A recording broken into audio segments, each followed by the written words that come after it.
नमस्कार दर्शक बंधु आपण को आम चैनल को स्वागत। पवित्र हिंदू पूर्णिमा बा भाद्रव पूर्णिमा उपलक्षे आपण को अनेक अनेक शुभेच्छा और शुभकामना। आजिर भिडटी समस्त मेष राशि व्यक्ति विशेषों बहुत अधिक गुरुत्वपूर्ण रही कारण आपण राशि हेबाकु जाउछि चंद्रग्रहण। देखंतु एही सेप्टेम्बर मास 7 तारिख रविवार दिन पड़ुछि इंदु पूर्णिमा बा भाद्र पूर्णिमा एवं सेही दिन हेउछि सबुठारु बड़ एवं दीर्घतम चंद्रग्रहण जहाँ दीर्घ 182 वर्ष पर एही भली संजोगरे हेबाकु जाउछि एवं एहार प्रभाव 12टी जाक राशि उपरे रहिबो किंतु 4टी राशि उपरे शुभ प्रभाव रहिबो एवं 8टी राशि उपरे अशुभ प्रभाव पड़िबो किंतु आपणक मेष राशि उपरे कौन प्रभाव रही ताहा जानिबा पई आपण आम सह वीडियोर शेष पर्यंत जोड़ी होई रुहंतु एवं निजर व्यस्त बहुल समय मध्यरु मात्र 10 मिनिट समय आपण निज पई दियंतु। देखंतु दर्शक बंधु आपणक मेष राशि रे शनि 7.5 चलीछि एवं आपणक राशि रे शनि मध्य वक्री स्थिति रे रहिछंती तेणु करी एही ग्रहण समय रे आपणक जीवन रे बहुत अधिक प्रभाव पड़िबो। तेबे विलंब न करी आसंतु कार्यक्रमटी को आग को बढ़ाइबा एवं जानिबा आपणक राशि से ही भाग्यशाली 4टी राशि मानक मध्यरु गोटिए राशि जहाँ उपरे शुभ प्रभाव पड़िबो ना सेही 8टी राशि मानक मध्यरु गोटिए राशि जो राशि उपरे अशुभ प्रभाव पड़िबो। किंतु भिडियोटी आरंभ करबा पूर्वरु जदि आपणकर भी मेष राशि होइथाए एवं आपण भी ईश्वर को आंतरिक भक्ति एवं विश्वास करती तेबे भिडियोटी को लाइक करंतु कमेंट बॉक्स रे जय जगन्नाथ जय माँ लक्ष्मी अवश्य लिखि दियंतु। ता सहित आपणक मन रे जहाँ भी प्रश्न रही जहाँ भी द्वंद्व रही आपण कमेंट बॉक्स रे लिखि जणांतु आमे आपणक प्रश्नर उत्तर देबा पई यथा संभव प्रयास करिबु। देखंतु विलंब हेले मध्य आपणक प्रश्नर आमे निश्चित उत्तर देबु। ता सहित दर्शक बंधु आम सह जोगाजोग करने को चाहूले वीडियोर मध्य भाग एक व्हाट्सएप नंबर टी दि जाइछि जो नंबर साहाय्य आपण आम सह जोगाजोग करी निजर नूतन कुंडली प्रस्तुत करें कुंडली विश्लेषण कराइपारे किंबा आपणकर चाकरी विवाह व्यवसाय प्रेम संपर्क को नहीं किसी समस्या रही ताहार सहजरे समाधान करें से आपण आम सह वीडियोर शेष पर्यंत जोड़ी होई रुहंतु एवं व्हाट्सएप नंबर माध्यम आम सह जोगाजोग करंतु। एबे चलंतु कार्यक्रमटी को आग को बढ़ाइबा एवं जानिबा आपण सेही भाग्यशाली राशि मध्यरु गोटिए राशि जहाँ उपरे शुभ प्रभाव पड़िबो ना सेही 8टी राशि जो राशि उपरे अशुभ प्रभाव पड़िबा पई जाउछि किंतु ता पूर्वरु जानिबा सेही चंद्र ग्रहण दिन नवग्रहकर स्थिति आपणक राशि रे किभଳି रहुछि। देखंतु आपणकर राशि रा तृतीय गृह रे देवगुरु बृहस्पति चतुर्थ गृह रे शुक्र पंचम गृह रे सूर्य केतु एवं बुध षष्ठ गृह रे मंगल एकादश गृह रे राहु एवं द्वादश गृह रे शनि विराजमान करिसंती जहा फल रे सेही गृह गुड़िकरे सेमानकर प्रभाव अधिक रहिबो एवं आपणक राशि रो एकादश गृह रे चंद्र ग्रहण हेबा पई जाउछि।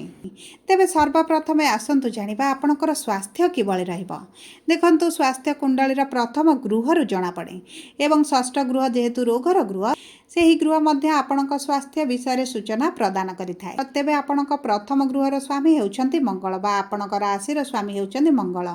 जे आपणक रोगर गृह रे अछंती आपणकर स्वास्थ्य को नै पूर्वरु बहुत गुडे समस्या रहउतला। देखंतु एही ग्रहण परठारु विशेष भाव रे एही ग्रहण सप्ताह रे जदि भी आपणक स्वास्थ्य रे किछि समस्या रहे किंतु ग्रहण सप्ताह शेष हेबा क्षणी माने सेप्टेम्बर 15 तारिख परठारु आपणक स्वास्थ्य रे धीरे धीरे उन्नति परिलक्षित हेबो। एबे जे आपणकर स्वास्थ्य अवनति रही आपणकर थंडा ज्वर खास पेट जंत्रणा पेटरे गैस एवं डाइजेशन समस्या किंबा आपणकर अस्थि जातीय समस्या रही ताहा आपणकर दूर होइजिबो। जदि विशेष भाव में आपणक ब्लड रिलेटेड समस्या रही आपणकर डायबिटीज कोलेस्ट्रॉल किंबा आपणकर बीपी भली समस्या चली ताहा मध्य आपणकर कमिबार संभावना अछि। देखंतु एही ब्लड रिलेटेड समस्या आपणकर संपूर्ण भाव में भल हेबा ना किंतु किछि मात्रा रे कम होइजिबो। ताहा सहित मन रखंतु विशेष विशेष भाव में जदि आपण महिला होता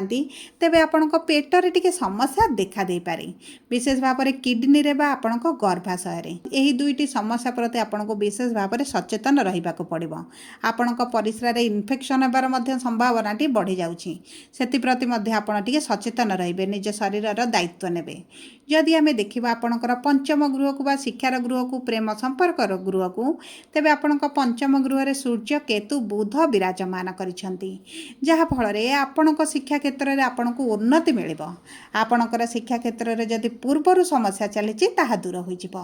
आपण पाठ पढ़ा प्रति रुचि बढ़ पाठ पढ़ा प्रति आग्रह आसब एकाग्रता बढ़ जहा फल आपणकर कम पढ़ले बहुत जल्दी मन रखिदेवे ता सहित जदि आप गवर्नमेंट चाकरी प्रिपरेशन होती आपण परीक्षा देउछंती इंटरव्यू देउछंती एंट्रांस देउछंती प्रतियोगितामूलक परीक्षा भाग नेउछंती तेबे आपणकर गवर्नमेंट चाकरी हेबा पई प्रबल जोग बनुछि किंतु दर्शक बंधु देखंतु आपणक कुंडली हेउछि सबुठार गुरुत्वपूर्ण जदि आपणक कुंडली रे गवर्नमेंट चाकरी जोग बनुथिबो तेबे आपणको गवर्नमेंट चाकरी प्राप्ति हेबो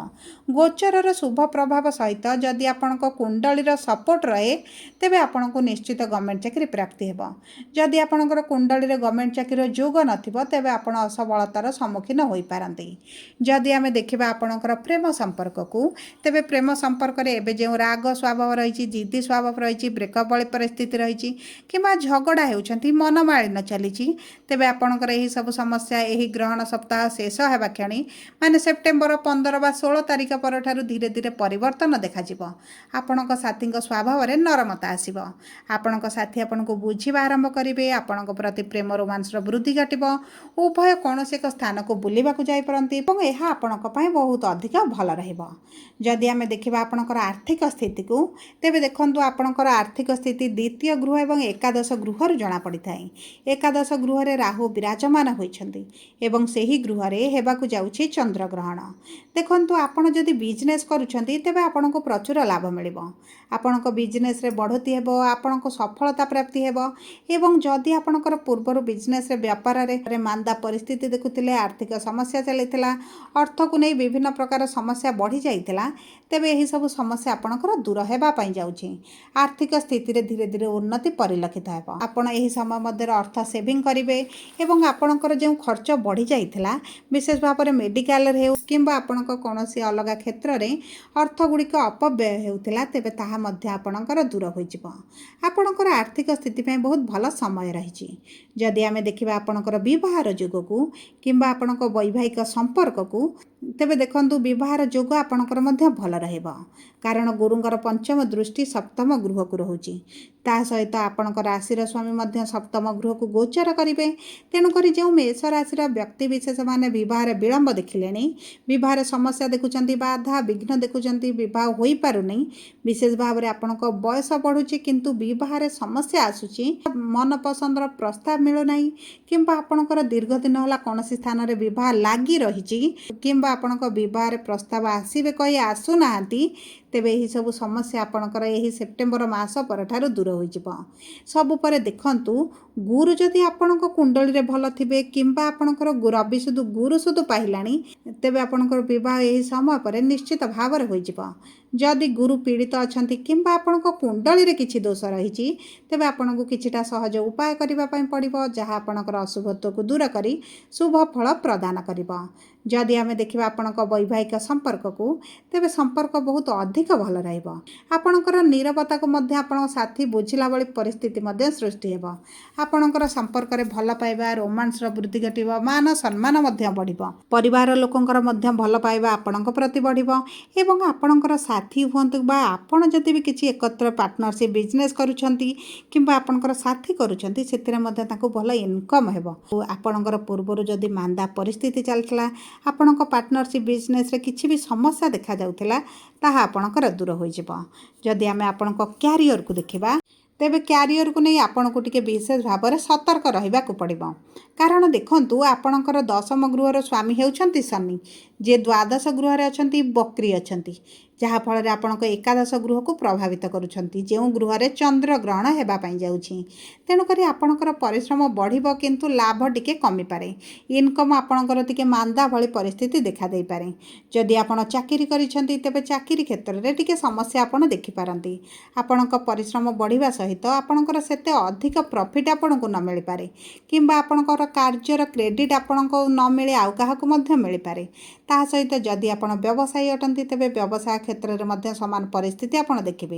ଆପଣଙ୍କ ପରିଶ୍ରମ ତୁଳନାରେ ଆପଣଙ୍କୁ ଏତେ ଅଧିକ ଲାଭ ନ ମିଳିପାରେ। ଆପଣଙ୍କୁ ଲାଗିବ ଯେ ଆପଣ ନିଜେ ପଛରେ ରହିଯାଇଛନ୍ତି, ଆପଣଙ୍କ କମ୍ପିଟିଟର ମାନେ ଆଗକୁ ବଢ଼ି ଚାଲୁଛନ୍ତି। ପୂର୍ବରୁ ଯଦି କିଛି ଆପଣ ବ୍ୟବସାୟକୁ ନେଇ ଲୋନ୍ କରିଥିଲେ, ତେବେ ଏହିସବୁ ଲୋନ୍ ଗୁଡ଼ିକ ଆପଣଙ୍କର ଦୂର ହୋଇଯିବ। କିନ୍ତୁ ଆପଣଙ୍କ କର୍ମକ୍ଷେତ୍ରରେ ପରିବର୍ତ୍ତନ ସେପ୍ଟେମ୍ବର 15 ପରେ ଧୀରେ ଧୀରେ ଦେଖାଯିବା ଆରମ୍ଭ ହେବ। ମୋଟାମୋଟି ଭାବେ ଦେଖିବାକୁ ଗଲେ ଆପଣଙ୍କ ଜୀବନରେ ଏହି ଚନ୍ଦ୍ରଗ୍ରହଣର ଏତେଟା ଅଶୁଭ ପ୍ରଭାବ ପଡ଼ିବ ନାହିଁ। ସବୁ ପରେ ଦେଖନ୍ତୁ, ଅଶୁଭତ୍ୱକୁ ଦୂର କରିବା ପାଇଁ ଗ୍ରହଣ ଦିନ ସନ୍ଧ୍ୟା ସମୟରେ ଆପଣ ନିଜ ଦୁଆର ମୁହଁରେ ଏକ ସୋରିଷ ତେଲର ଦୀପଟିଏ ଜାଳନ୍ତୁ। ତା ସହିତ ଗ୍ରହଣ ପରଦିନ କିଛି ଗହମ ଦାନ କରନ୍ତୁ ଏବଂ ଚେଷ୍ଟା କରନ୍ତୁ ପ୍ରତିଦିନ ପ୍ରାତଃ ସମୟରେ ସୂର୍ଯ୍ୟଙ୍କୁ ଜଳ ଅର୍ପଣ କରିବା ପାଇଁ। ଶନିଙ୍କର ବୀଜ ମନ୍ତ୍ର ପଢ଼ନ୍ତୁ, ହନୁମାନ ଚାଳିସା ପାଠ କରନ୍ତୁ। ଏହା ଆପଣଙ୍କ ପାଇଁ ବହୁତ ଅଧିକ ଶୁଭଦାୟକ ରହିବ।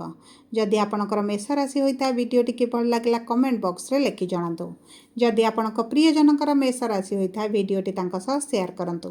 ଯଦି ପ୍ରଥମ ଥର ଆମ ଚ୍ୟାନେଲକୁ ଆସିଛନ୍ତି, ଚ୍ୟାନେଲଟିକୁ ସବସ୍କ୍ରାଇବ୍ କରନ୍ତୁ। ପାଖରେ ଥିବା ବେଲ୍ ଆଇକନକୁ